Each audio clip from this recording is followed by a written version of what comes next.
This is where you'll need the help of a friend. Lift the block onto the ground or a workbench and lay it in an inverted position. You should remove the engine stand adapters so you can get to the oil gallery plugs at the rear of the block.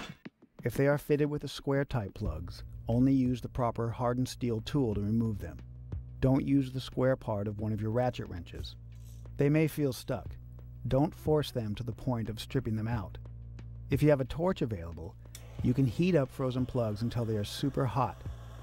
Then let them cool and they might be loose enough to pry open. If not, or if they strip, your machine shop will have to get them out for you. If you were able to get the rear plugs out and you have the hammer-in style plugs in the front of your block, you can pass a metal rod through the oil gallery and bang out the front ones from the rear. Each engine block will have its own particular block plugs in various places.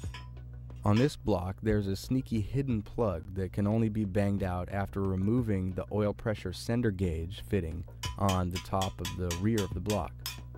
You'll just need to go through your particular block and remove any plug or adapter or fitting that would hinder the cleaning process for you at the machine shop. You may not even have to deal with any of these plugs.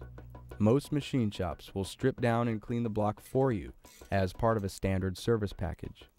If you do want to continue yourself, the water jacket freeze plugs come last. They're pretty easy though.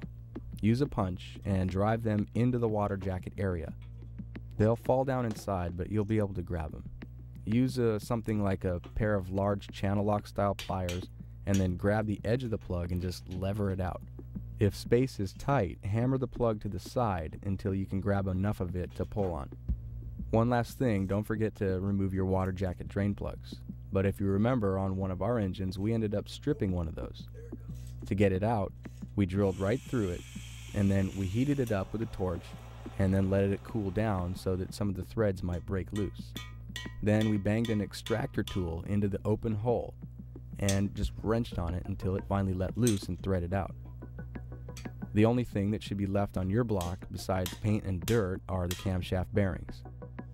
If you think your bearings are reusable, keep in mind that even the cleaning process at any machine shop will leave a gritty residue on the cam bearings.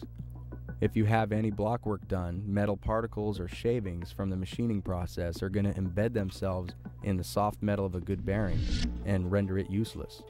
If you have a camshaft bearing tool and know how to use it, you can bang out good or bad bearings before the trip to the machine shop. We would just recommend you have the machine shop remove and install the cam bearings as part of the block service job. If you know for sure